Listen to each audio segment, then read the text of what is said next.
ಕೇಂದ್ರ ಸಚಿವ H D ಕುಮಾರಸ್ವಾಮಿಗೆ ಸಂಬಂಧಪಟ್ಟಾಗ ಒಂದು ಪೊಲಿಟಿಕಲ್ ಬ್ರೇಕಿಂಗ್ ಲಭ್ಯವಾಗ್ತಾ ಇದೆ.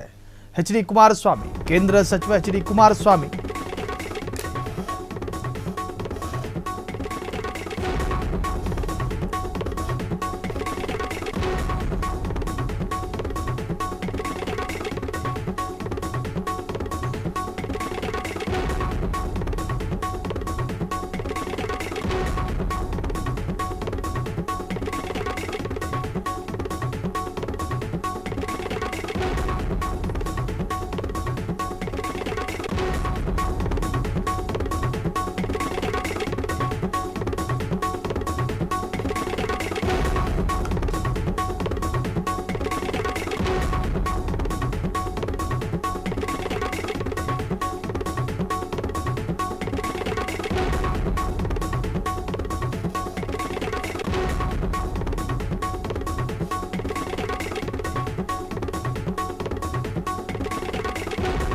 ಕೇಂದ್ರ ಸಚಿವ ಎಚ್ ಡಿ ಕುಮಾರಸ್ವಾಮಿಯ ವಿರುದ್ಧ ಇದಂತಹ ಗುರುತರ ಆರೋಪ. ಸಾಯಿ ವೆಂಕಟೇಶ್ವರ ಮಿನರಲ್ಸ್ ಹಗರಣದಲ್ಲಿ ಅದಕ್ಕೆ ಸಂಬಂಧಪಟ್ಟ ಹಾಗೆ ಒಂದಷ್ಟು ವಿಚಾರಗಳು. ಕರ್ನಾಟಕ ಹೈಕೋರ್ಟ್ನಿಂದ ನೇರವಾದಂತಹ ಪ್ರಶ್ನೆ. ಇನ್ನು ರಾಜ್ಯಪಾಲರು ಅನುಮತಿಯನ್ನ ಕೊಟ್ಟಿಲ್ಲ. ರಾಜ್ಯಪಾಲರು ಅನುಮತಿ ಕೊಟ್ಟಿಲ್ಲ. ಲೋಕಾಯುಕ್ತ ವಕೀಲರ ಉತ್ತರ. ಎಲ್ಲ ಪ್ರಕರಣಗಳಲ್ಲೂ ಸುಪ್ರೀಂ ಕೋರ್ಟ್ಗೆ ಹೋಗ್ತೀರಿ ಅಂತ ಹೇಳಿ, ಈ ಪ್ರಕರಣದಲ್ಲಿ ಏಕೆ ಹೋಗಿಲ್ಲ ಅಂತ ಹೇಳಿ ಪ್ರಶ್ನೆಯನ್ನ ಮಾಡಲಾಗಿದೆ. ಇದು 10 ವರ್ಷಕ್ಕೂ ಹಳೆಯದೊಂದು ಪ್ರಕರಣ. ಈ ಪ್ರಕರಣದಲ್ಲಿ ನೀವು ಯಾಕೆ ಹೋಗಿಲ್ಲ? ಹೀಗಾಗಿ ನಿಮಗೆ ಸಾಕಷ್ಟು ದಾರಿಗಳಿವೆ, ನಿಮಗೆ ಸಾಕಷ್ಟು ಆಯ್ಕೆಗಳಿದೆ. ಆರೋಪ ಪಟ್ಟಿ ಸಲ್ಲಿಕೆಗೆ ಅನುಮತಿ ಪಡೆಯಲು ನಾನಾ ದಾರಿಗಳಿವೆ. ಕರ್ನಾಟಕ ಹೈಕೋರ್ಟ್ ನ್ಯಾಯಮೂರ್ತಿ ಶ್ರೀಶಾನಂದ ಅಭಿಪ್ರಾಯವನ್ನು ವ್ಯಕ್ತಪಡಿಸಿದ್ದಾರೆ.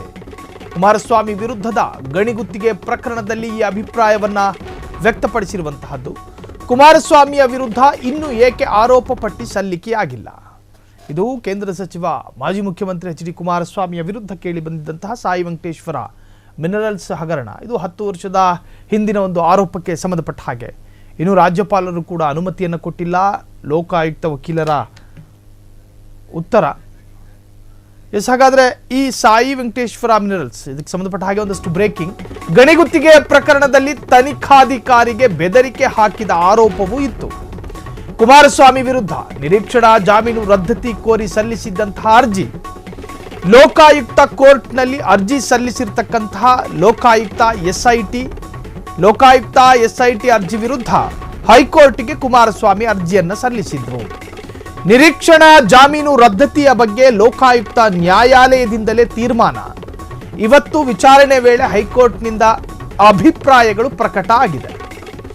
ಗಣಿಗುತ್ತಿಗೆ ಪ್ರಕರಣದಲ್ಲಿ ತನಿಖಾಧಿಕಾರಿಗೆ ಬೆದರಿಕೆ ಹಾಕಿದ ಆರೋಪ, ಅಂದ್ರೆ ಥ್ರೆಟ್ ಮಾಡಿದ್ದ ಆರೋಪ. ಇದೇ ಕುಮಾರಸ್ವಾಮಿ ಏನು ಕಾಂಟ್ರಾಕ್ಟರ್ಗೆ ಥ್ರೆಟ್ ಮಾಡಿದಂತಹ ಆರೋಪವೂ ಕೂಡ ಕೇಳಿ ಬಂದಿತ್ತು. ಆ ಸಂಬಂಧ ನಿರೀಕ್ಷಣಾ ಜಾಮೀನಿಗೆ ಅರ್ಜಿ ಸಲ್ಲಿಕೆಯಾಗಿತ್ತು ಕುಮಾರಸ್ವಾಮಿ ಅವರಿಂದ.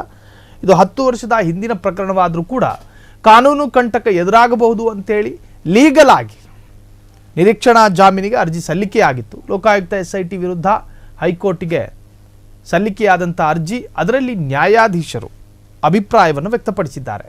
ನಿಮಗೆ ನಾನಾ ಕಾನೂನು ದಾರಿಗಳಿವೆ, ನೀವು ಯಾಕೆ ಪ್ರತಿ ವಿಚಾರದಲ್ಲೂ ಕೂಡ ಹೈಕೋರ್ಟ್ ಮೆಟ್ಟಿಲೇರುವಂತಹ ನೀವು ಈ ಒಂದು ಪ್ರಕರಣದಲ್ಲಿ ಯಾಕೆ ಹೋಗಿಲ್ಲ ಎನ್ನುವಂತಹ ಪ್ರಶ್ನೆ ಕೇಳುವುದರ ಮುಖಾಂತರವಾಗಿ ಈ ಪ್ರಕರಣಕ್ಕೆ ಹೊಸ ರೂಪವು ಕೂಡ ಸಿಕ್ಕಿರುವಂತಹದ್ದು. ಏನು, ಲೋಕಾಯುಕ್ತ ಕೋರ್ಟ್ನಲ್ಲಿ ಎಸ್ಐಟಿ ಅರ್ಜಿ ವಿರುದ್ಧ ಹೈಕೋರ್ಟ್ಗೆ ಕುಮಾರಸ್ವಾಮಿ ಅರ್ಜಿ ಸಲ್ಲಿಕೆಯನ್ನು ಮಾಡಿದರು. ಈ ಒಂದು ಪ್ರಕರಣದಲ್ಲಿ ಕುಮಾರಸ್ವಾಮಿಗೆ ಮುನ್ನಡೆಯಾಗುತ್ತೆ ಅಂತೇಳಿ ಹಿಂದಿನಿಂದಲೂ ಕೂಡ JDS ಕಾರ್ಯಕರ್ತರು ಈ ಪ್ರಕರಣದಲ್ಲಿ ಕುಮಾರಸ್ವಾಮಿ ಅವರಿಗೆ ಮುನ್ನಡೆಯಾಗುತ್ತೆ ಅಂತ. ಆದರೆ ಈಗ ಇದು ಒಂದು ರೀತಿಯ ತ್ರಿಶಂಕು ಸ್ಥಿತಿಯಲ್ಲಿರ್ತಕ್ಕಂತಹದ್ದು ಕಂಡು ಬರ್ತಾ ಇದೆ. ಸೊ ಹಾಗಾಗಿ ಕುಮಾರಸ್ವಾಮಿ ಈ ಒಂದು, ಅದರಲ್ಲೂ ಕೂಡ ಸಾಯಿ ವೆಂಕಟೇಶ್ವರ ಮಿನರಲ್ಸ್ ಹಗರಣದಲ್ಲಿ ಏನಾಗಬಹುದು ಎನ್ನುವಂತಹ ಚರ್ಚೆಗಳು ಈಗ ರಾಜಕೀಯ ವಲಯದಲ್ಲಿ ಶುರುವಾಗಿರುವಂತಹದ್ದು.